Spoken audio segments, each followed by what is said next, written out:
Toby and Henrietta were enjoying their new job on the island of Sodor, but they do look old-fashioned and did need new paint. James was very rude whenever he saw them. "Yuck! What dirty objects," he would say. At last, Toby lost patience.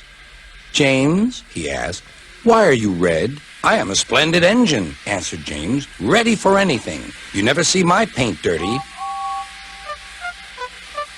"Oh," said Toby innocently, "that's why you once needed bootlaces, to be ready, I suppose." James went redder than ever and snorted off. It was such an insult to be reminded of the time a bootlace had been used to mend a hole in his coaches.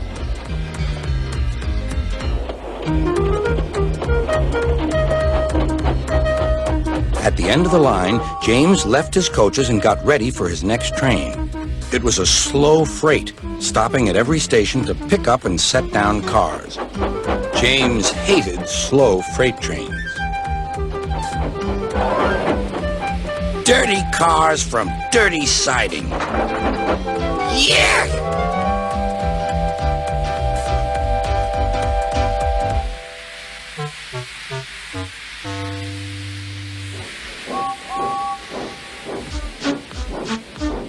Starting with only a few, he picked up more and more cars at each station till he had a long train.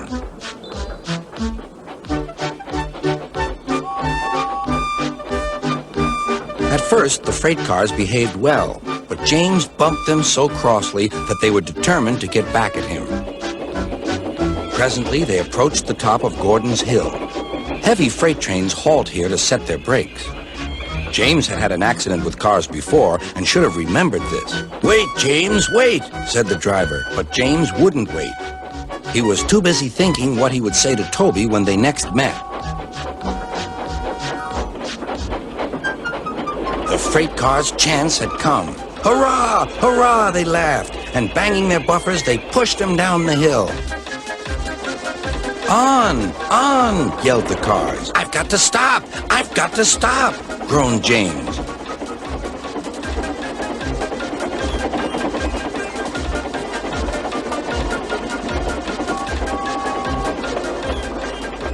Disaster lay ahead.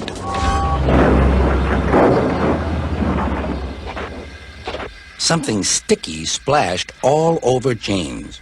He had run into 2 tar wagons and was black from smokebox to cab. He was more dirty than hurt.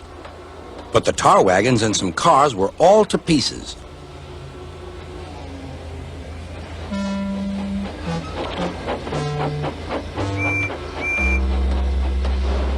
Toby and Percy were sent to help and came as quickly as they could.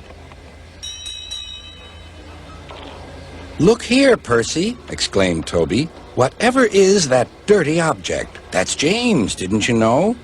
"It's James's shape," said Toby. "But James is a splendid red engine, and you never see his paint dirty." James pretended he hadn't heard.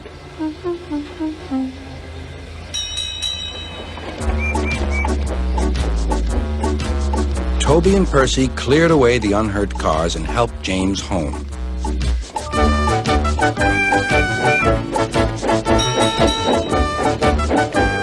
Sir Topham Hatt met them. "Well done, Percy and Toby." He turned to James. "Fancy letting your cars run away. I am surprised. You're not fit to be seen. You must be cleaned at once. Toby shall have a new coat of paint." "Please, sir, can Henrietta have one too?" said Toby. "Certainly, Toby." "Oh, thank you, sir. She will be pleased." All James could do was watch Toby as he ran off happily with the news.